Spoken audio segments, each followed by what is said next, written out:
All right, we're back. Let's do this. Excited. Today we got a great guest, Ricky Krautman. Ricky Krautman kicking, and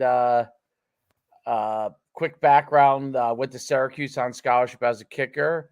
Um, was I think the all-time like scorer in New Jersey history from a kicking standpoint. I broke all the records there when he was in high school. Pretty sure for like most touchbacks. I think we'll have to ask the specifics. Yeah, So he's got some crazy kicking records that are still today. absolutely. I think you have a little bit of feedback, but we'll Echo. see. All right, that's all right. Okay. Just so you know.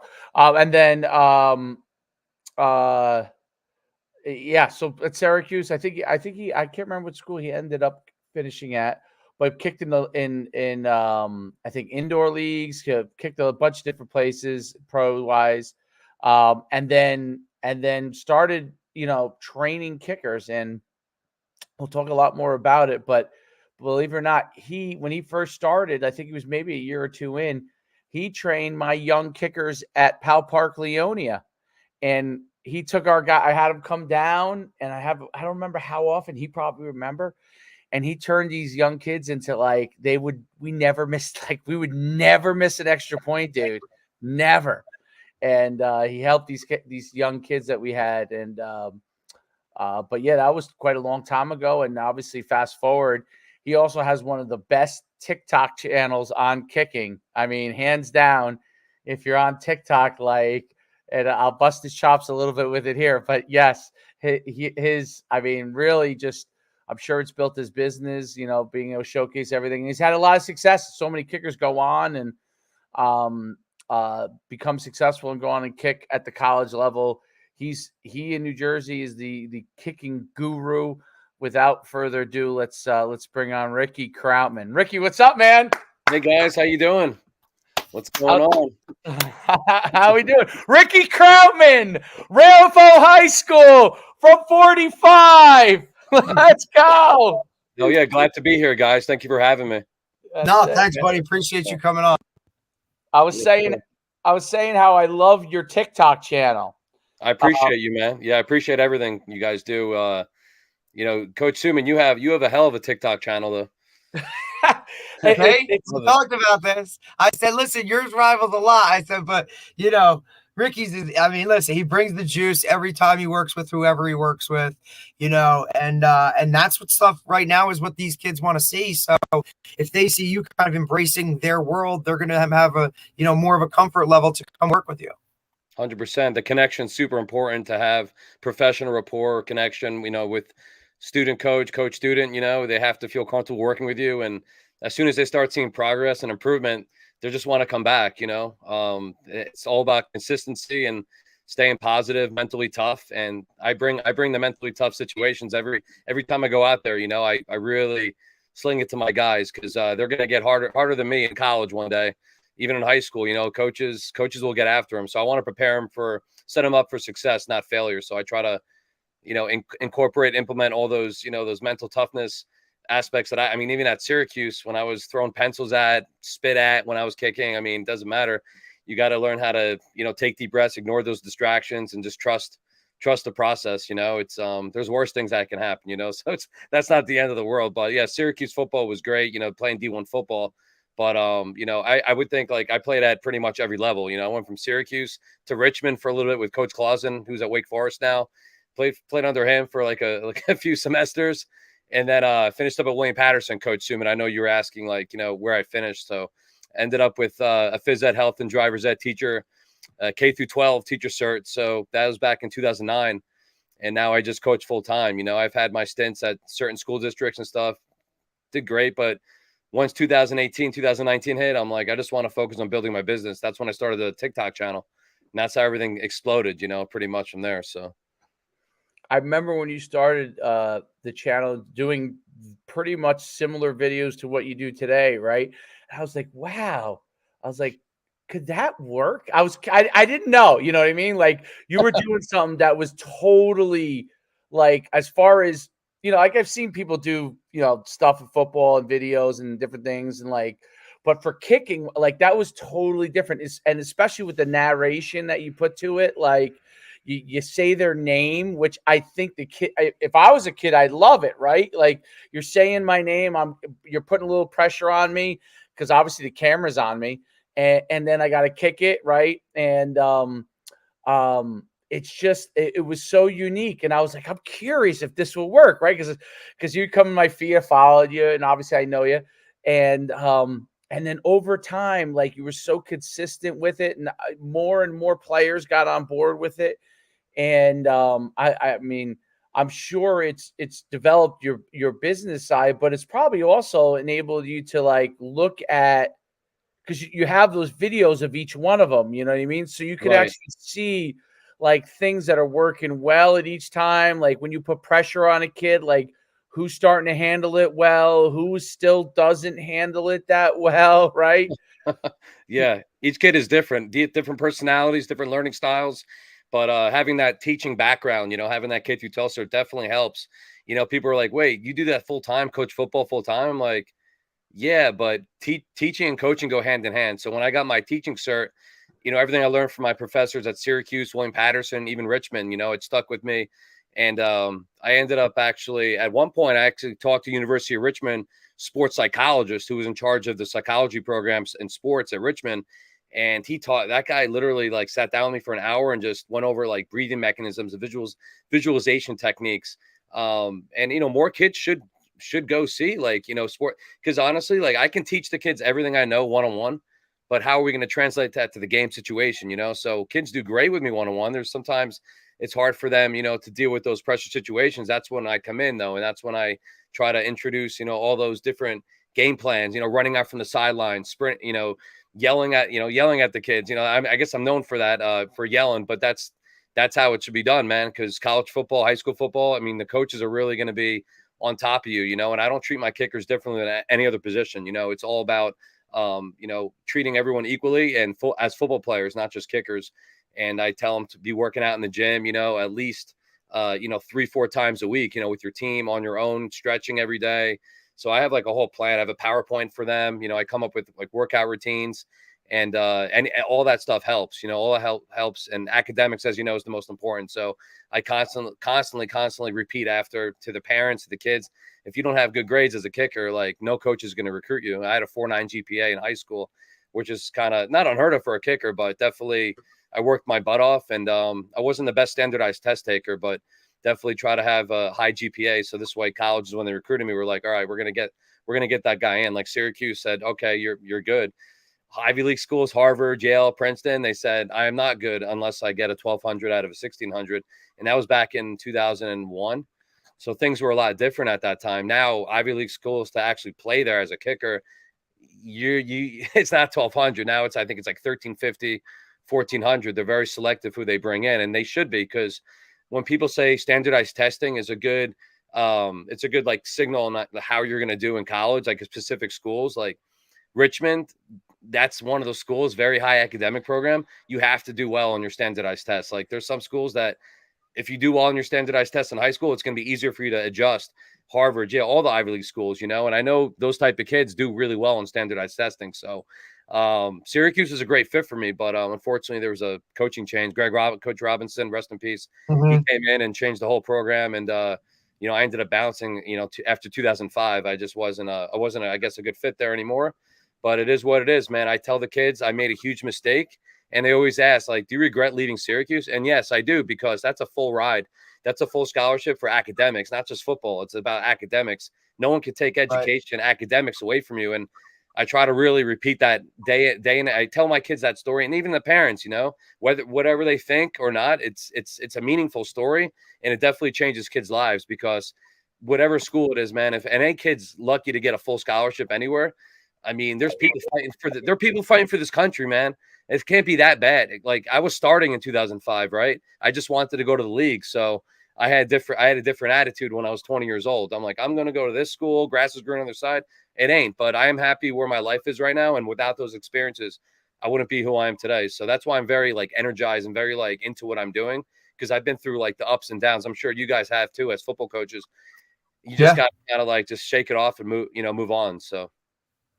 Well, the ups and downs are part of the game. There's no doubt about it. And I think that this is what you were meant to do, and you're able to impact a lot of kids. I mean, like hundreds and hundreds of kids, which is really, I think, unique from a kicking standpoint, right? Because there's only one kicker on the field, right? So many kids coming in to see you and work with you is a unique thing, and you being able to relate that experience to them. You could say, hey, I learn from what I did, learn from what I did well, obviously, as well. Right. I mean, you were Yeah, the of course. all-time leading scorer in New Jersey history, Yeah. it's so, I mean, obviously there's tons of things that you've done, but be able to learn from those experiences, you could help guide them. And so I think that that's really, really cool. And I was telling Derek, I began to tell the story. So now it clears up a little bit more. So 2009 was when you came out. So you worked with my kick. Like I had to be one of the first guys to have you work with guys. Yeah. Back with Powell Park, right? You remember that? Coach Brooks Alexander, and you were the first two guys to reach out and say, hey, can you coach at Pascack Hills? And now I'm still at Pascack Hills, which is awesome. Now with Coach Alexander, but he's at Park Ridge. We're scrimmaging them on Thursday. So It should be an interesting scrimmage. But yeah, you and then I had my stints with Coach Teal at Bosco and right. Yeah, and that's where I met you. Was you were working with Clark? I mean, we literally we did not have kickers, and then Leo, rest in peace as well. God bless that kid.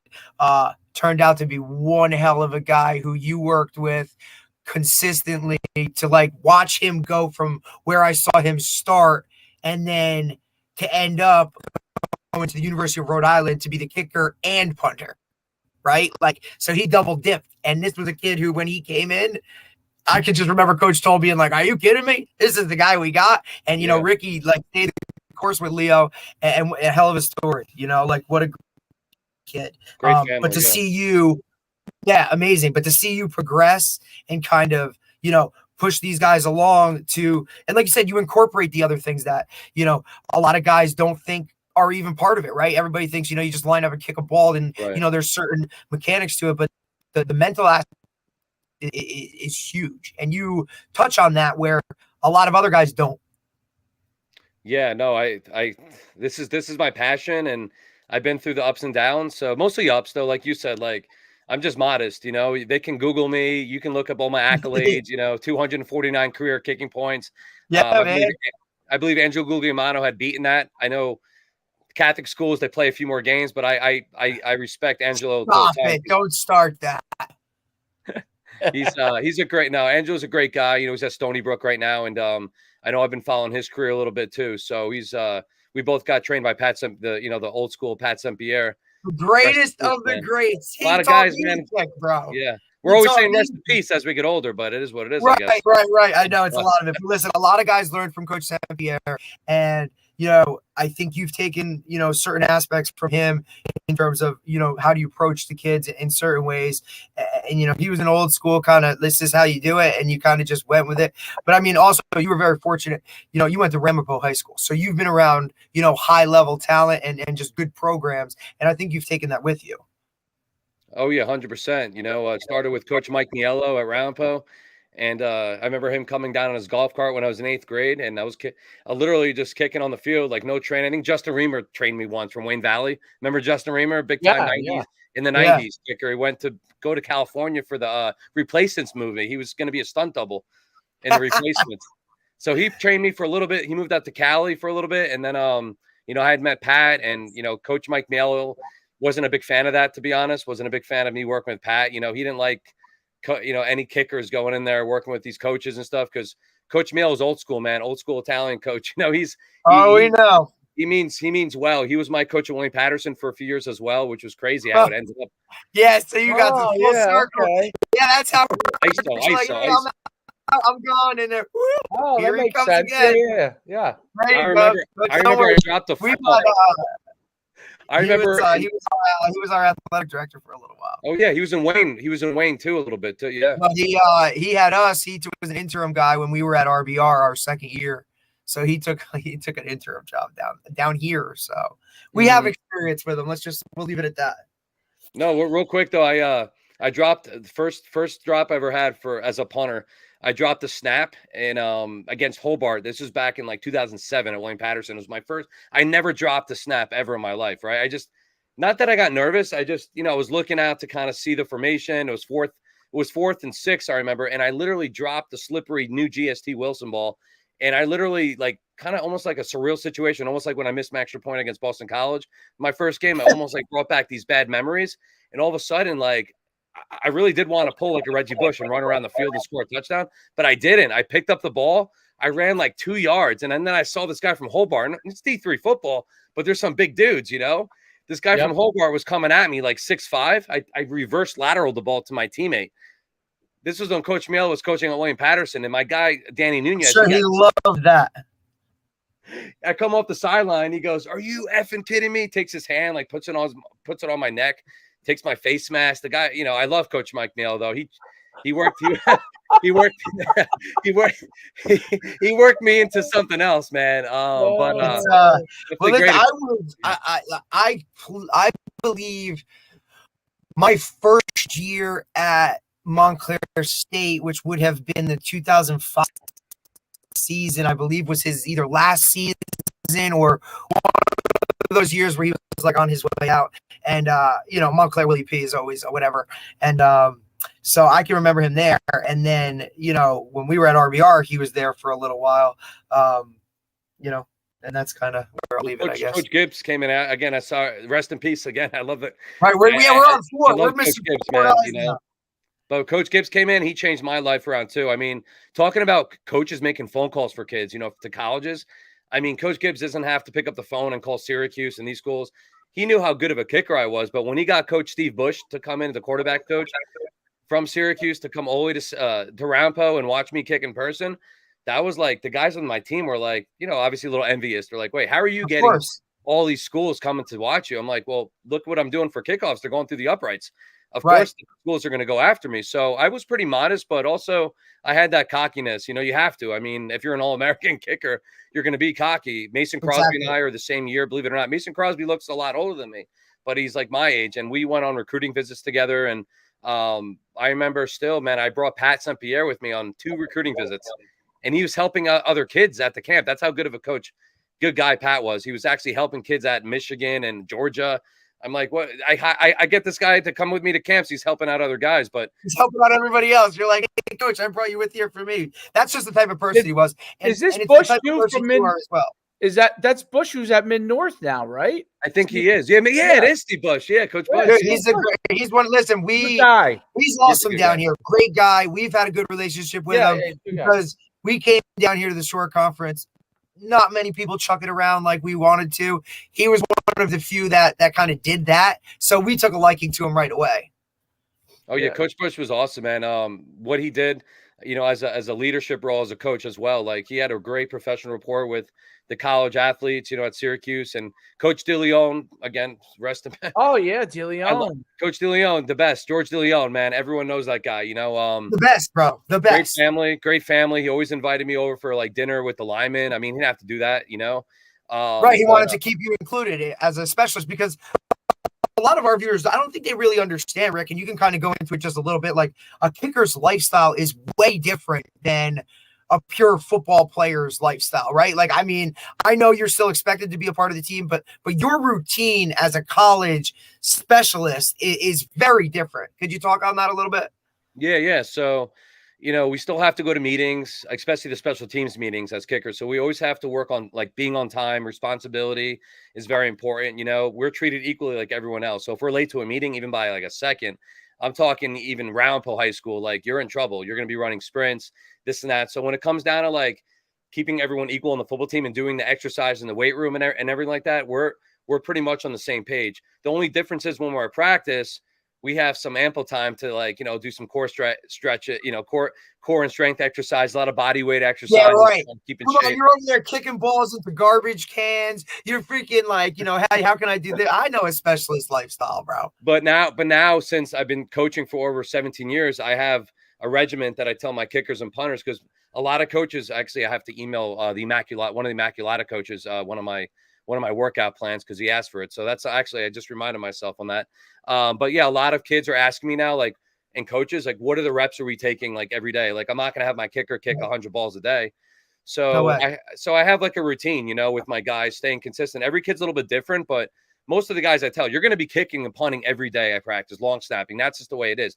With the reps with the football team, you know, with the live reps, live ops, snap, hold, kick, snap, punt, all that stuff. But on your own, you're going to have to work on your dry runs, your air kicks, all the line drills that I talked about with all my guys. I mean, they have to stay consistent with the routine. And if they get that consistent routine down, it's only going to help them on the field, obviously, in those game situations. So we are very different than other positions in regards to, like, you know, obviously we're kicking, punting on the sidelines, where linemen and quarterbacks are not kicking, right? They're working on the X's and O's, and the running backs are involved, the linebacker, everyone's involved. You know, kickers and punters, we're involved to an extent, but when the rest of the team is doing their, you know, their offensive defensive plans, you know, I'm working with my guys on the sideline like a pass that kills. I'm making sure the guys are staying active, because you'll lose respect from your teammates if you're not doing anything. If you're a kicker and just chilling on the sideline, absolutely, like, they're not going to respect you. So I started doing push-ups at Syracuse right away to earn that respect. Some of the guys from like Jacksonville, Florida, are like, "Who the hell is this kicker, man?" Because I honestly failed my 110s when I first got to Syracuse, and Coach DeLeon, you know what he said to me? He goes, "You mean we recruited you to come here and you fail your 110s?" He's like, "Shit, I wish we could take that scholarship back." Once he said that, I literally, it lit a fire up my ass. I mean, I just wasn't prepared. The transition from high school to college, like, ate me alive, man. I just wasn't ready, and I wasn't mentally ready to go. I remember 8th game of the season, Coach Pasqualoni, longtime Syracuse coach, put his arm around me right before the Boston College homecoming game. 50,000 people. He goes, "Hey, Rick, are you ready to kick today?" I said, "I'm supposed to be redshirted, coach. It's 8th game of the season. You know, it's not like what it is now with 4 games, the redshirt. I mean, they play you one down, you're done." So I said to Coach, "What am I going to say? No?" So I'm like, "Why is this, though?" He goes, "Colin Barber got hurt before the game started, the starting kicker." And I said, "Are you kidding me?" And he goes, "No, I'm not kidding." He goes, "We need you today." I'm like, "How about the other kickers on scholarship?" And he goes, "No, they're not available. One's torn ACL." I'm like, "You got to be kidding me." So what am I supposed to say? No. So I went in for pregame, and I was kicking like the living shit out of the ball, you know, excuse my language, knocking them through the uprights, everything. So Coach Pasqualoni and DeLeon go, "All right, we got you here for a reason. You're going to be starting today against Boston College." Guess who was playing against me in that game at Boston College? Greg Toll, Coach Toll's son.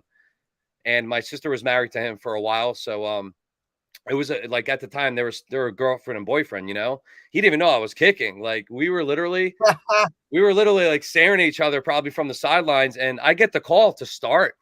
And Syracuse, we run down and score a touchdown pretty quickly against BC. The whole place goes nuts.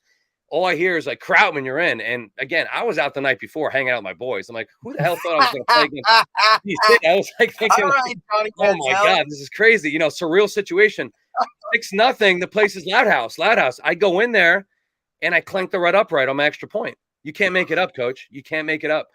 And I go into the sidelines, literally saw a ghost. You know, I look like I'm fair skinned to begin with. I look like literally just a ghost. And the coach pulls me to the side, Coach Pasqualoni goes, "Rick, you're gonna get he's like, you're gonna get another opportunity to kick this." And I said, "Okay, well, you know." We ended up beating Boston College by a lot of points, but I got one more opportunity that game. It was a 36 from the right hash, and I hit it wide right. So after that 0-2 debut, they benched me, and they just left Brendan Carney in there to, you know, the Malvern Prep kid, just to punt. He was a 6'4" skinny guy, you know, and he would do the kickoffs, he would do the field goals and the punting. So they didn't want to like ruin my freshman year. So I was redshirted my sophomore year, and then played all junior year. Hell of a debut. Oh, wow. So, anyways, yeah, it's just, no, it's great. That's a great story. It's a great story. I mean, it's an unfortunate story, but it's a great story. It's great learning. Absolutely. Well, I was going to say, with respect to recruiting, and I'm curious of this because you have so many kids you work with. What do you tell your kids, like, with respect from a recruiting standpoint? Do you help them with that? Like, what is your role in all that kind of part for them? Well, let me tell you, Coach. You know, I'm old school when it comes to, even though I do post a lot on social media. Sometimes I wish, honestly, I can just, like the old school back in the day, word of mouth. You know, that's why a lot of coaches know who I am now. Obviously, Twitter and TikTok and all that stuff. But you know, the Northeast coaches, we stick together. You know, especially New Jersey. So I have a lot of, different, Coach Hoffman, Coach Nuns, I know all the camping. So I have a lot of ties with, college football, especially in New Jersey and the Northeast, Coach Chiano. So that helps. Coach EJ Barthel is a good friend of mine. He's in Nebraska. Don't know too much about Coach Rule, but obviously now I do since my guy Nico got a preferred walk-on spot there. Yeah, I think it's I think it's like it depends. Like I'm very picky and selective. Like even though I work with a lot of guys, if they're looking at D1 schools, I'm not just going to refer a kid to a D1 school, but Twitter is the best resource right now for colleges to like go on Twitter and see prospective guys. The only problem is they're getting thousands and thousands of messages and stuff. And that's why they take off their I understand why Notre Dame and these schools, like you go on the staff directory and they have Twitters, but you can't even message them unless they follow you, a lot of those coaches. So I'm just trying to network for these guys, man. Once COVID hit in 2019, the C word, I was like, I'm going to do something different. Like Coach Schumann brought up, like I changed my whole thing. Cause I was old school when I first started coaching, like with Leo. I mean, I referred guys, I talked to colleges for the kid, but nowadays, like there's other coaches and other kids that are trying to get their guys to, if I don't help out my guys, they're going to go to other coaches. That's how it is nowadays in 2023. You got to, but for me, it's like, I just focus on what I got to do with my guys. I'm not worried about what this coach is doing because they're all helping out. I would never, badmouth any other coach because they're all helping kids out. They all have a great professional relationship with the students. I know for me, a lot of those coaches that I hit up, maybe even new ones. I know I tweeted, I think the Duke special teams coach. I don't even know honestly, I never heard of the guy, but I tweeted him because one of my guys was interested but again, I'm not going to just tweet him and waste my time if the kid doesn't have D1 potential. That's the thing. How do you determine it? It's kicking is so tough, right? From like, so for example, and here's my example. I see where you're going with it. Great question, because like we talk about it all the time. Like, how do we determine, right? Like, is there a certain, hey, is he hitting from this yardage? Like, there's a lot of questions, especially when it comes to high school guys. Absolutely. And there's a lot of video, like, right? So there's a lot of video of kids making long kicks, but how do we know if that kid's like, so what are some of the things that like you look for that makes this a kid or a recruitable kicker, and I know you do punters and everything, but long snappers, But what makes them recruitable? Well, the consistency is the big term right there, right? I mean, consistency on kickoffs, the distance, the hang time, the get off times, the snap, punt, all that stuff, extra point, field goal. Because again, you could train a kid 1-on-1, but how are they going to perform in the games? And like going back to before, like I set them up for success, not failure, but it depends really on the kid and their academic, their goals and objectives as well. Cause I have a kid right now in Middlebury from Northern Highlands High School, played under Coach Russo for a while. And his name's Andrew Haas, great kid, man. He has D1, he had D1 potential too, but he's that type of kid that academics, he's a great fit for Middlebury. And there's certain kids that just want to go Ivy League or D2 or D3 because they already know kind of that's where their parents went, like Bucknell. Bucknell's a great school, Is it a strong powerhouse D1 football school? No, but it's a great academic school. And I think parents and their kids who may have went through that route, a lot of parents may have graduated Bucknell. It's easy for the kid to kind of maybe, get into that school now because their parents went there. For me, though, I think it's not really, and I hate to say that because I don't really like the stereotype kickers. He's a D1 kid. I mean, listen, there's a lot of D3 kickers that could play on the D1 level, 100%. And it could be anywhere from like maybe students that for D3 schools want to stay more local to their towns, to the state. They don't want to travel. They don't want to travel across country or, they just don't see themselves sitting on the bench for 4 years. D1 football, as you know, is a very competitive. I didn't see really my first starting year till like 2.5 years when I first got into Syracuse. I had to earn that spot, and a guy like, my brother Ross, who also played football at Syracuse, he came in there as a freshman and beat out a senior and a sophomore. And it doesn't matter who's in front of you. That's the thing. Like, and you don't have to be, you don't have to be a 5-star. I'm not a big fan. I do my TikTok ratings on kickers. Like he's a 5-star, whatever. But honestly, I don't, if a kid's kicking off a stick at a camp with 100 kids and kicking a 55, 60-yard field goal, that's great. It shows their leg strength. But how are they in games though? I want to see how they're in games, like with pressure on a 33-yard field goal. I'm not worried about 55s. I'm worried about extra points and kicks, field goals inside 40 yards. So I think if the kid gets like that, consistency inside 45, 50 yards, and it's knocking touchbacks in, the touchbacks is really what's going to signal those D1 coaches.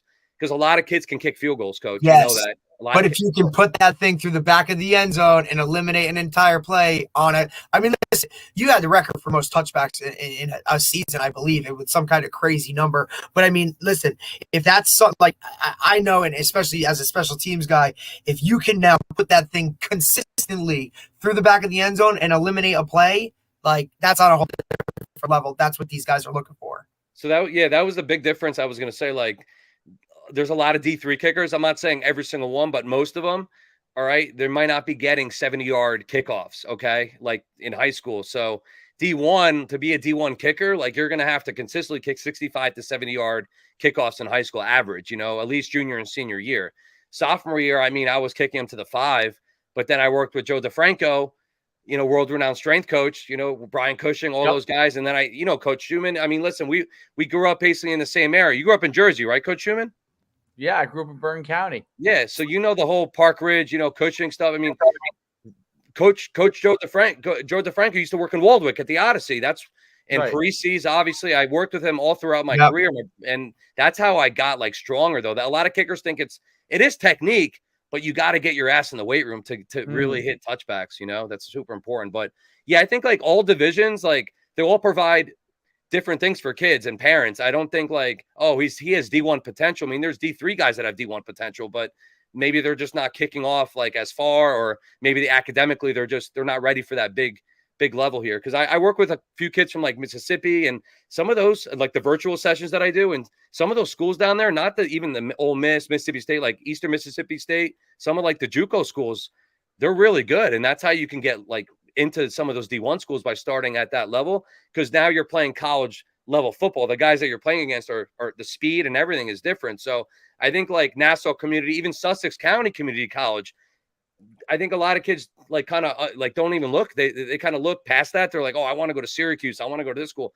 But that might be the easiest way to maybe get to a Syracuse, because those type of schools, I always say you got to know somebody, but yes, to get yourself kind of in the door and like try out and walk on. I mean, Nebraska, obviously, I know, Coach Foley, and I know, and Coach Barthel, and that obviously helps a little bit with Nico going out there and at least competing, but he was number 1 at their camp. So, and plus he hit that 46 in the state championship game. That really solidified any chance. Solidified it. A huge kick, but the game film is super important. Absolutely. I was lucky enough to be there to see it in person. So someone like Nico, who really is a fantastic kicker, gets a walk-on spot in Nebraska. What are there and it's funny because I'm the game, but like how much money is being thrown at kickers from a scholarship standpoint? Now I remember, when we played Summit in the state championship in 2012, their quarterback and kicker was Mike Badgley, who's now, the Detroit Lions kicker, right? And I mean, his leg was out of this world. And Mike Badgley, I always wondered, was he actually there on a full ride? He may have been on a full ride. He was that good, Mike. So, but are there a lot of full rides, or do a lot of Division I schools look to bring them on as a preferred walk-on? How does that work more for kickers? Yeah, so there's a regular walk-on spot where literally you get into the school academically, and you head down to the football office, and you maybe show them your highlights in high school, and I guess you're considered a walk-on, meaning you're at the school already and they want you as a walk-on. A preferred walk-on, basically you're getting recruited like Nico is, and Coach Foley and Coach Barthel, I'll let you know this. They said if they had the money, and Nebraska has money obviously, but they said if he had the scholarship kicker punter money, they would give it, but they had given Sam Koch's son the punting scholarship for his year. So that was one scholarship. And Nico punts, but Koch is like a punter, Right. And then they have this kid from Nebraska. Listen to this. 5 field goals in one game to win the state championship for his high school team in Nebraska. He gets a full scholarship from the old staff in Nebraska, not from Coach Rule. 5 field goals in one game to win a state championship in Nebraska. That's great. Now, Nico, who has another year at Ultapan, right? And then, obviously going to be enrolling into Nebraska. He's got a lot of competition, obviously, not just this kid, 2023 kid. Nebraska football, there's like 4 or 5 probably other kickers there that he's going to have to contend with, that there could be some walk-ons that are as good as preferred walk-ons. Like, that's the thing, scholarship or no scholarship, you have to be real good to get on that D1 team. Like there's no ifs, ands, or buts about it, right? You got to be ready. Nico has all the potential in the world. We still have a lot of work to do in regards to some of his technique and stuff, but he has the leg speed, he has the leg strength, and that's what they look at, projection. And Nico's one of those guys they project to maybe earn a full scholarship one day. But even Coach Foley said, Rick, we will give him a full ride right now, but we already give this Nebraska kid. And I was talking to my dad, who's a big role model for me, and I was kind of explaining the situation. Don't laugh too hard, guys. He goes, wait, let me get this straight. He goes, a kid from Nebraska is going to beat out a kid from New Jersey for the starting spot. And I said, why do you say that? Because, I mean, listen, there's guys throughout the country that are very talented. Right. He goes, no, it's not about that. It's about the mental toughness of a kid from New Jersey, the way they grow up and the way they handle these adverse situations. And that's exactly when you look at my brother and I, like, we didn't back down to any competition. That's what New Jersey teaches you, how to be mentally tough. You know, I know Nico is going to come in there and focus on what he's got to do, not worried about this kid, because once you focus on your competition, it's over, man. You know, you got to focus on what you got to do to help the team win games. And again, you only have one body, one mind, so you got to take advantage of every situation. But going back to the scholarship thing, Coach, not many kickers do get full. I mean, I'm telling you right now, I mean, the best of the best do, and they don't have to be 5-star Coles guys or 5-star Sailor guys, you know. It's all about academics, what you do in games, and what you do at their kicking camps, right? I have a guy, Nick Reed from Harrison, New York. He's at Buffalo now. You know, I worked with Nick for a few years. You know, I haven't seen the kid in a little bit, but he's a great kid, and he deserves to be at Buffalo. The only problem is Coach White, who recruited him, he's at Memphis now. So it's like, that's the thing. Coaches leave. Like, you can get attached to a coach, and then they leave. It's like, but he loves the school, Buffalo. He's a New York guy, Nick Reed, and I know he's going in there as a preferred walk-on too. I mean, Nick was pounding kickoffs for Harrison. That's the thing, like getting a full ride. I mean, a lot of schools like University of Missouri, they're not going to give you a full scholarship until you earn that spot on the team and start solidifying yourself, right? And that's solidifying yourself. And that's 100% cool, man. I'm cool with that, because why would you full scholarship a kid out of high school if literally he gets there and he shits the bed, basically, you know, kind of like I was an All-American, but I didn't do well at all freshman year at Syracuse. I was thinking to myself, I wouldn't be surprised if they don't, you know, ask me back for next year, because I just didn't have a good freshman year at all. Physically wise, focus wise, I just wasn't there. I think I was like a homesick thing too, you know, even though Syracuse is only 3.5 hours, I just like, you know, I missed family. It just was a different thing. You know, I grew up in Wyckoff. It's a different community, Syracuse, you know, so I was like trying to get used to things and the environment. And, but yeah, man, I mean, Syracuse is a great school. You know, if I had to do it over again, I wouldn't have transferred, dude. It's Syracuse. You're getting a free education there, you know? But going back, Coach, yeah, just to solidify, like to repeat the whole scholarship thing. I mean, my brother got a full scholarship. I mean, I have Pat Ryan at Georgetown. Georgetown doesn't give like full rides like that, I don't believe. I think he might have gotten a lot of money going there. But it's just very tough to even a school like University of Northern Colorado. They give full scholarships, but to go to a school like that too, you got to have that 65, 70-yard kickoff status. I mean, you're not going to go to even like the smaller D1 schools, like the smaller, you know, I guess what is that? Texas State, like some of those schools, right? You still got to be one of the best kickers in the country to play at these schools, man. William Patterson, all right, now we're talking D3, where I graduated. I know you can't compare Willie P to Nebraska football, but film is film and kicking is kicking, right? I had a kid, Nick DeAngelis, who played at Ramsey High School for 1 year, goes to Willie P for 2 years. Coach Franklin asked him to walk on because he came in there and he made the team as a walk on. That was like a walk on, not really preferred per se, even though he was getting recruited and he was on the team. I mean, Penn State, that's crazy, you know, and he doesn't have to play on like lately in the games to make himself the happiest. He's on the team already. It's Happy Valley, right? I mean, he's already in a great mood. He's doing he's doing great with you know, all the coaches. It is what it is. But, anyway, so yeah, I could talk forever, Coach. You know, man.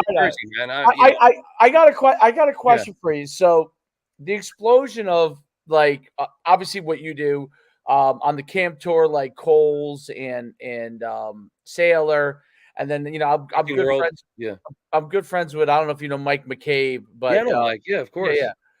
Mike McCabe, who like really works with, he's in Florida, I think, primarily. Alabama, maybe, or Florida. Well, he's from Alabama, right. He's Alabama. Alabama, that's right. That's right. He used to coach at Prattville. So, so Mike McCabe, you know, and so the explosion of all this stuff, right? There's a lot more kickers like really pursuing the position, right?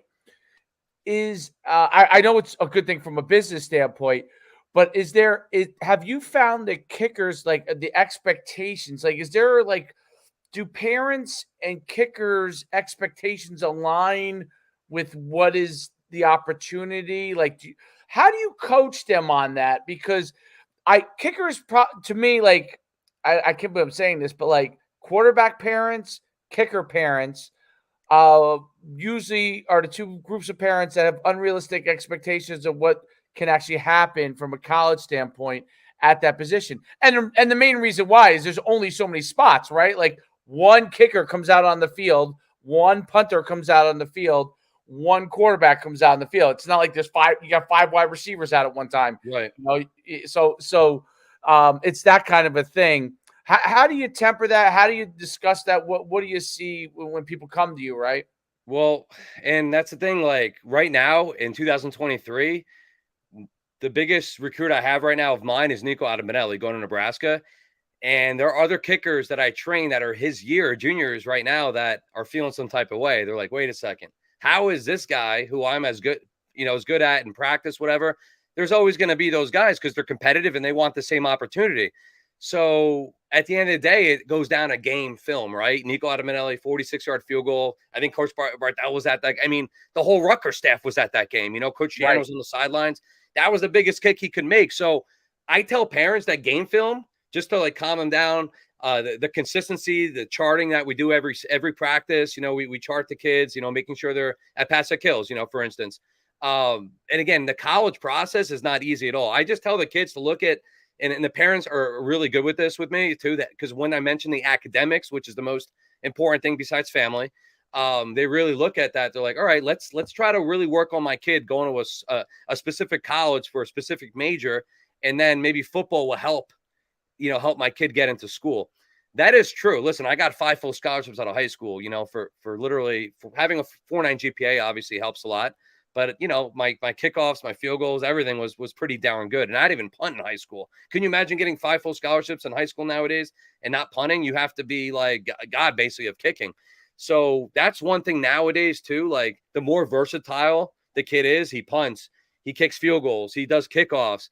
I think a lot of parents think that their kid is just going to go out there and kick an extra point and get recruited. No, nowadays you have to do all 3.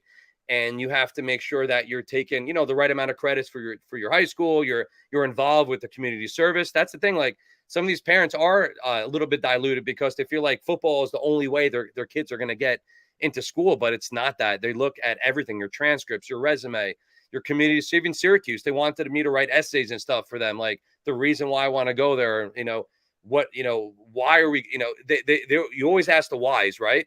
And you want to be able to be a good fit for that school, you know? So I try to temper like everything, just talking to the parents about let's find a good fit for your kid, whether it's, God forbid, your kid gets hurt.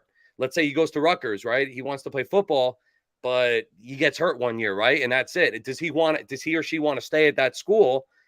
Okay. Or are they going to be miserable at that school? That's the thing. Like, I transferred to a few schools, man. I wish I could have just stayed at one school because I'm all about stability, right? Even though I'm like literally all over the place in general, right? I'm all about stability, though. That's my personality. You know, I want to make sure it's organized, structured. And that's how I present to the parents how everything is run. So like a guy like Nico going to Nebraska, I know it's early in the game. There's some kids saying, why did he commit so early? I mean, why wouldn't he? He's been out there a few times already. He loves the facility. They're building it up. And that's the thing. Kids and parents, they have to start doing the research and they have to start visiting these campuses. You know, a lot of these kids' dream schools, UCLA, USC, Miami, Florida State. Okay, I get it. But are you looking at the majors? Because again, God forbid, football doesn't work out. Can you see yourself at that school? So I think I open up a lot of parents' minds and the kids' mind. Like he does have a point, you know, because I don't want kids transferring like I did, right? Tate Martell, another guy, QB1 guy. You know, that dude transferred how many times? Tate Martell, what, 3 or 4? I mean, that's now he's nowhere to be found. So, and the high school kids too, Coach. Nowadays, they're transferring from this school to this school. You know, I can't keep track. Even some of my kickers are transferring, you know, from the public schools to pro. I get it. You know, a lot of kids think that going to we have a mutual, one of your mutual students in mind, and we've actually referenced him on here. You know, you got a guy going from a big time public school, right, where, you know, probably some of the best facilities, right, like, and you could be a part of that, and then no, I'm going to go to a place where hey, it's a private school and maybe I'll get more looks here. Well, as you know, kickers, punters, long snappers, all specialists, social media, TikTok, Twitter, Instagram. I mean, whether coaches want to admit it, every coach is on Twitter. Every football coach is on Twitter. They're looking at kids' films. And that's the biggest thing I tell parents now. Your kid, I don't care if they're a freshman. I have a rising freshman going to play for Coach Bear and Coach Preston Lawyer at Ramsey. He was going to go to the Pole. Ramsey. Yeah, now he's going to Ramsey because Coach Bear knows how to talk to parents and he knows how to talk to kids because, again, he's a disciple of Coach Toll at Bosco. And he has that whole mentality. He was there for years with Anthony Campanella. He was his right-hand man and then spent a bunch of years at Hasbrook Heights and has taken this Ramsey program and used all of those tools, man, to He's turn fired up, man. That guy, I thought I was energetic. No, he's great, man. Coach Bear is a good guy. So he's in a good spot. Again, the same thing with Kyle, like the recruiting, when I'm talking to parents and their kids, meet the coaches, see if your kid has a good professional connection with the coaches. You can want to go to Notre Dame, right? But if you don't have a good connection with the coaches or you don't see eye to eye with objectives and goals, Coach Barthel and Coach Foley, Coach Rule, they're all on the same page with what Nico is projected to do, right? Is he projected to start right away? No one knows, man. It's all about what can you do what have you done for me lately? A lot of the kids I work with are always like, oh, but coach, the other day I was kicking better. I don't care. I don't care if you're kicking the other day better. It's what have you done for me now? And life goes on. You miss a kick, you move on. That's just part of life. But it's easier said than done. You know what I'm saying? You really don't understand that until it happens to you. Like the Syracuse game when I missed that extra point, I thought the world was over. Basically, I was on ESPN when I missed that extra point. First game ever, and that felt like crap. But you know what? What am I going to do? Cry a river? I mean, you got to bounce back, and I didn't. And I wanted to say one more thing about that story. The starting tight end, Joe Donnelly, is from Rochester. He was a big-time tight end for Syracuse at that time. He came up to me after that game, and he goes, if you ever miss another extra point on national TV again, I'm going to take your head and really stick it in the toilet. You won't be able to breathe ever again. And he said this so strong to me and it resonated. I still remember, I still tell the story. It's like you get respect. Kickers, they say kickers don't speak unless spoken to, but you gotta make your kicks, man. And especially on the next level, right? Because even though Nico is being heavily recruited right now, obviously his preferred walk-on go to Nebraska, he's got to bring now his A game, not only to Old Tappan this year, because they're going to pay attention on how he's doing for his senior season. They could easily take that away. They're like, oh, we're good. Obviously, God forbid any type of injury, but in general, though, right? You always got to understand, keep yourself healthy. And that's another thing I want to say, Coach, real quick. I prevent the ways I prevent injuries from happening with kids is developing that warm-up stretching routine that they have to do an hour and a half before the game. Some of these kickers will go an hour before the game. They don't even go at a halftime. Coach, I tell these kids, open your mouth and talk to your coach about going at a halftime. They're afraid. They're like, my coach won't let me go at halftime. It's one of the most overlooked aspects, I think, of the game. I mean, obviously, I'm paying a little bit more attention being a special teams coach myself, right? And all that, always been an important part. But some of these things that these guys don't do, or, really it's man, what are you doing? You have to now really embrace this if you want to do it at a high level. Oh, yeah. Go out after time, right? Make sure you have a routine pregame. Coach, I need a little bit of this. How many guys, it's still astonishing me how many guys don't even have a kicking net on the side. A lot. I work for the little thing. Net Return's a great net company. And yeah, just those are expensive nets though, Coach. You need to save some budget money to get those. Those are $900 kicking nets, man. Yeah. Yeah, but they work. Trying to win games, dude. Somebody's dad in the stands can figure out how to create a freaking kicking net. You don't need any money. Somebody's dad went to school and is an engineer. Some PVC piping, right, Derek? Some PVC piping. Listen, buddy. I'm sorry, this ain't Ramapo, okay? Wyckoff, us in North County, we had a whole set of goalposts. All right, look, you were in North Warren? Wait, you were in North Warren? I was Butler. Oh, but you never coached in North Warren, have you?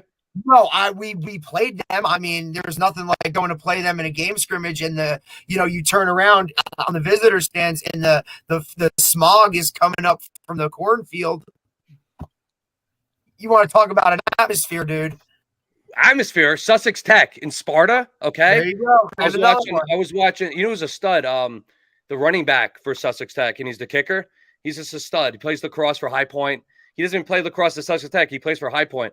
And this kid, Brian Gruber, his name is Brian Gruber. I went to watch this kid last year. It was Kinnelon versus Sussex Tech because I had a kid at Kinnelon. Well, God bless you for that barn burner of a juggernaut. Barn burner. There were spotted lantern flies on every person that was there, literally flying on everyone's shirt. I was scared. It was like a horror movie with the spotted lantern flies. There was too many of them, but I get scared of those things every time I'm coaching. I'm like, this thing's gonna fall in my eyes. I know you lived in West Milford for a little while too, so like, you're in a totally different area. Yeah, man. My parents lived in Homedale. My parents lived in Homedale for a while. County, bro. Your parents lived in Homedale for a while? Yeah, they lived right by the new townhomes, that Bell's Tower. Yeah. The Bell's Tower there, those new townhomes. They sold their house. Yeah, gorgeous. I live like 5 minutes from there. Dave lives like on that other side right there, and then SJB on Lincroft and Lincroft. Yes. So they sold, and now they're back in Franklin Lakes. But anyways, so yeah, I mean, listen, with what I do and my coaching and my recruiting stuff, I don't promise kids scholarship. Like I can't promise a kid or a parent a full scholarship, But I tell them they got to work hard. Yeah. I mean, you never know you never know what's going to happen. Nico can get to Nebraska and win the job, and he gets a full scholarship. That's how it's done. You got to you're going to have to beat those other kids out. The best kid plays. And I know when Coach Pasqualoni got fired, when we got our asses kicked against Georgia Tech in the bowl game, when Calvin Johnson scored like 6 touchdowns against us, Megatron, all right, all our coaches got fired. After 15 years, Coach P was there for 15, 16 years. He goes to the locker room after the game, and he goes like this: "You guys are going to remember this game for a long, long time." And that's the last words I heard of that guy. I was on a cruise ship. My dad goes, "Ricky, the whole staff got fired." I said, "Are you kidding me?" And he goes, "Yeah, they brought in Darryl Gross, from California. They brought in Major Applewhite, Greg Robinson." And I said, I'm on full scholarship. I'm going to stick there, obviously. And then I'm like, why am I here? They didn't recruit me. I had that attitude, but the attitude should have been, wait, I don't care who's coming to this school and coaching. I'm on full scholarship. I'm just going to work my ass off and still be on full scholarship. You know what I'm saying? I don't really have to play even if I'm not playing every game, but I'm 39 years old talking like that right now. I wish I could talk to myself at 20 years old and tell that same. I know. And it is what it is. I could talk about it forever. I left Syracuse on a full ride, but these are the experiences that I tell my kids. And that's why I feel like I'm I'm not just sound cocky. I just feel like I have all those positives and those, sometimes negative experiences. You're well-rounded, which is what makes a good coach. I mean, exactly. You've experienced real things that these guys can really relate to. Like, hey, we all made it. I mean, look, same thing for me. I was originally. Yeah, I mean, look, now if you were Juan Stenner out, exactly. If you were Juan Stenner out, you wouldn't be kicking. You wouldn't be coaching, right? Because what would be your motivation to coach? You Juan Stenner out, or who's the one? Justin Tucker, or that's one guy I haven't connected with on like Twitter. I've connected with other positions, obviously some NFL athletes, some rappers that like hit me up for my videos. Are like, wow, you're rapping Eminem and shit. Like that's he's like, that's pretty impressive, man. You're trying to get in these kids' head. Like Zay the Prophet, some Jersey rapper. I can't. Everyone's like, who the hell's Zay the Prophet? I'm like, well, he's some guy. He follows me on TikTok and Instagram. I'm like, I'm gonna shout him out, But no, it's just cool. Like that's what I mean. It's the connection that you make with these kids based on the generation that we live in. The rap game, even rock music. Like I try to tag like certain people. I was tagging Taylor Swift on a video the other day. I mean, I'm sure. I saw the video. Oh, dude, you're my hero. Listen, you're gonna have to start tagging the sorority dances. I know they're coming in your feed, Rick. I know they are. I know they are the sorority dances. Oh my God, no! But this is life, dude. It's fun. This is what 2023 is about. Even though I want to live Amish sometimes, I kind of want to live like everything just away from everything. But then again, this is what makes me drive. Like living in Jersey, like it keeps you living. It keeps you wanting to get better, and the mental toughness that we get. Whether I know you're a father, Coach Schumann, and Coach DePasquale. How many kids do you have now, Coach DePasquale? Just the one. Just the first started. He just started. Well, you beat me on that because I just got engaged. And I just one thing at a time here. Congratulations. One thing at a time. Yeah. Hey, May, you there? As long as listen, you're you're one of those guys that I think will continue to have your passion. So I think it'll all work out. Like, no, I'm chilling, but So no, so this is where life is for me right now, you know, helping these kids out. It's not so much the following, man. Listen, you know how it is, like self-confidence, of course, raises your self-esteem a little bit when people are following you and like, you know, making your day by their messages. You know how many videos I've gotten when that TikTok rating stuff blew? I still have probably over 100 kids I haven't even ranked on TikTok. And they go, Rick, can we use it in a profile on Twitter? I'm like, of course, I'm a professional coach. You can use anything I say. However, rankings, they're gonna look at the video and say, oh, it's just one kick, obviously. Okay, but at least it gets you noticed somehow, because that's what the kids on social media want now. These kids from Mississippi and Missouri and some of these schools in Kentucky, they're not getting looks, these kids. So social media is the easiest way for them to get out there, you know, and that's why I love doing what I'm doing, because I'm helping these kids, you know, and I don't charge kids for that, man. And people think I charge kids for like the rankings. Only time I ever charge a kid if they're coming to my session and we're getting that 2 full hour session, or it's like virtual. But if a kid sends me a video, I'm not going to be like, oh, it's $100 just to watch your film. You know, it's like, I love doing what I do. Even if a kid sends me a few clips, I mean, that's a connection. That's how you start working with kids, by just not being their friend, but, you know, talking to them and getting to know them first, versus like, oh, this is what the money, it's all about. But no, dude, if I had to do it for free, I would. You know, I love doing what I do, but at the end of the day, I have my degree in teaching, and parents, I tell parents that right away, and they're like, wow, okay, I trust you with my kid, because, you know, you have you have that knowledge of phys ed, health, and driver's ed. Like, you know how to connect with my kid because of that, you know, and I help them out with school too, tutoring. I do tutoring, whatever, man. That's it. Don't ever undervalue what you do. You know what I mean? You never. This is from one business person to the next. You have an expertise that other people don't have. Don't ever undervalue that. Don't ever think that you don't deserve to get what you get, you know, because you think doing people a favor. Listen, you working with them is making a difference that they could not get anywhere else. So don't ever undervalue that, because that's important. That's great advice. And in our industry, you know, Nick Saban doesn't undervalue himself, right? So, and his kicking coach, who may or may not even know as much as you, is getting paid a lot more than you are, right? So that's right. That's right. So don't ever undervalue what you do. You know what I mean? So I want to tell you Coach Saban's story real quick. Great. I want to hear it. I was the only kicker ever in the state of New Jersey to get recruited by LSU, right? Greg Montgomery, great friend of mine, passed away, you know, a few years ago. And you know, I had met with him with Matt Stover.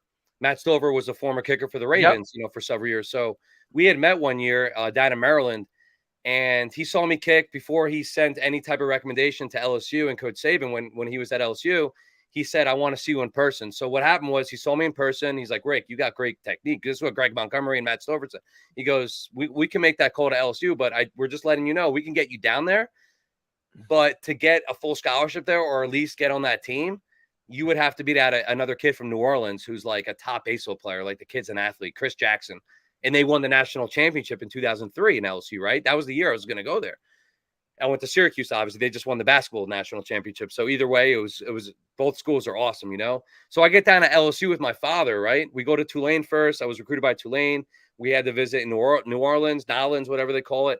And then we took the, you know, little car service. We drove down to Baton Rouge, you know? And we got on campus, and these 3 cheerleaders from LSU escorted my father and I around the campus, which was awesome. And finally they go, hey, Ricky, and they had the Southern Belle accents, you know, they're like, hey, Ricky, we just want to introduce you to Coach Nick Saban. This is Nick Saban here. I went right past him. I didn't even know who he was. Like, literally, he was so short, like short of, you know, it's like 5'6", 5'5". I went past the guy, and I'm like, that can't be Coach Saban. And Coach Saban said, he goes, excuse me, Jersey guy. He goes, come over here. I want to see. He goes, I want to see you kick. I heard a lot about you. I'm like, Coach, oh my God, like, you're the guy. I'm so sorry. I didn't know who you know. He goes, no, don't worry about it. Just kick the damn ball today. So I actually did very well. It's just, I mentioned that other kid, and I knew you don't have to know who I am as long as you make this. And I kicked very well that day, but at the end of the day, they brought the kid. I had to be that much better than that kid from New Orleans to get. And we were about even. And what are they going to do? Send the New Jersey kid down to LSU? No, the money, just like arena football, just like the kids, the hometown kids, if those kids are pretty good, I'm not that much better than them, whatever. They're going to get in the baseball. I mean, the kid plays LSU baseball. I mean, why not? Are you going to take that kid? you know, so it is what it is. But those are all life experience I had. Coach Rick at Georgia, you know, I brought Pat with me down there. We messed up on the yard line stuff. He goes, we want the next Janikowski, Coach Rick said, because he worked with Janikowski at Florida State. And I was like, Janikowski? He goes, what was your kicking coach doing, Pat? You know, he goes, why was he lining up for 60-yard field goals? I was only asking for 50. And they were going short. And that's why, again, he was kind of like, he didn't say anything. He wanted to see my distance on my kicks. And my 60s were going like, you know, a yard short. And he goes, we're looking for the next Janikowski. It's Georgia's Georgia, man. You know, he'll say Coach Rick is a great guy. He said it right to me. He goes, you know, we're looking for 75-yard kickoffs. And I just wasn't getting them at that camp. I went to 7 camps in like literally a month, you know, back to back. Like Nico Adamanelli, he went to a lot of camps, but he preserved his leg. He knows how to ice and preserve his leg after, you know, not to overdo it. Because, you know, these coaches, you know, even at these kicking camps, they overkick their kids, man. It's a lot of kicking. I'm sure. So that's another thing I tell parents, you know, it's like they work with me, they do their thing on their own, but let's be very specific and picky what schools that these kids are going to. Why choose 10 colleges if the kid's not going to go to this school, even though it's Florida State, you know, it's Florida State, it's Miami. I get it, but do you realistically see your kid at that school, you know, academically, athletically? And that's why I ended up at Wayne Patterson. That was the best chance for me to get my 2 years of fame. Because remember, and what happens with the NCAA eligibility, it keeps going, man. It doesn't stop.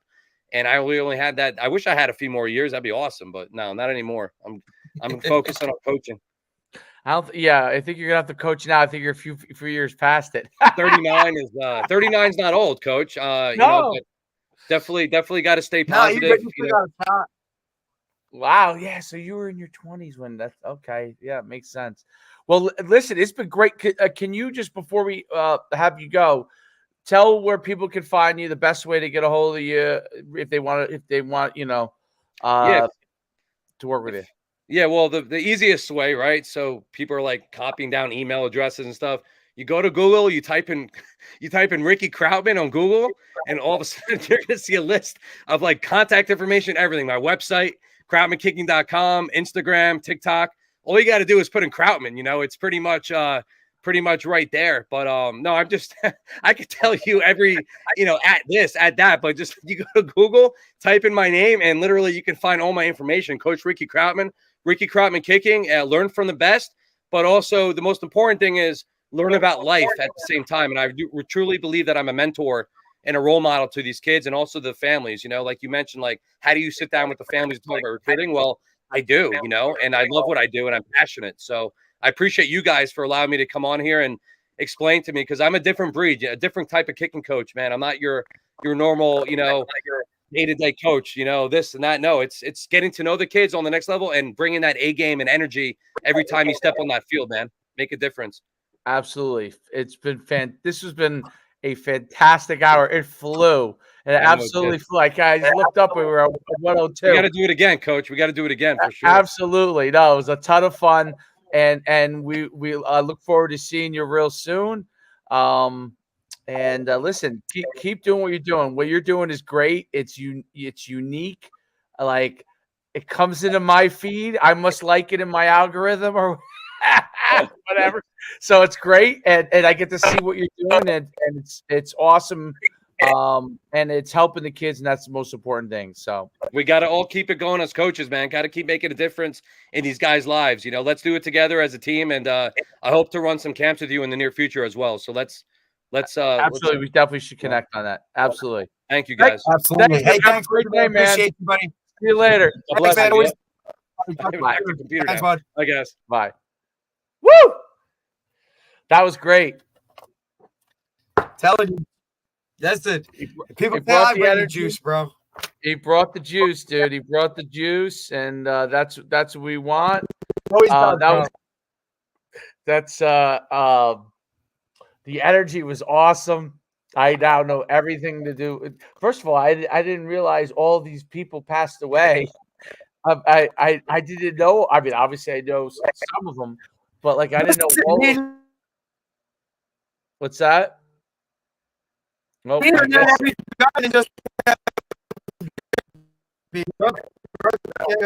in peace. It was like, oh, rest in peace, this guy, rest in peace, that guy. Like, oh, okay.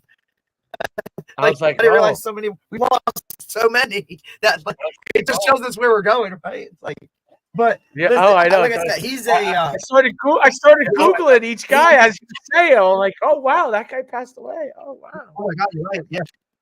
Oh my God, yeah, right. But like I said, very a unique perspective in terms of like how he approaches it, how he approaches his guys on an individual basis. Also, just a whole different world for anybody who's watching who kind of is in that specialist. He talks about like that. Even the best guy he trains isn't getting a full ride. You know what I mean? So if that's looking at it from that perspective, and like I said, it just different viewpoint for a lot of guys that listen to what we do. Absolutely, and look, he talked about it's funny because he hit on the things that I talk about all the time with respect to Twitter and how important social media is in recruiting. It's like, right. And I talk to all these parents all the time about it. Obviously, with what we do with the D1 promo, and so many like I feel bad that I'm convincing them. I'm like, no, listen, like no one knows what you're post. Like you don't have a following. Like people, you have to be able to reach out. Have to be able and leverage someone's like that's great. So, you can post little Jimmy's video on Twitter, and that's great that your 45 family members are going to be able to see it. Right, but when Ricky posted on Kicking, like that's a big deal. Now right? it's so he's validating, right? And that's what we talk about with what we do with the D1 program, me and Mike Farrell. So it kind of was like it was interesting, and he was saying how he didn't really understand that at first, and then now he does. But it's a big thing. So anyway, that was a great podcast. We'll let it run. It's been a long thing. We'll end it right there. I think we'll be back on Thursday. We'll be back on Thursday with another one that should be good. So I'm looking forward to that.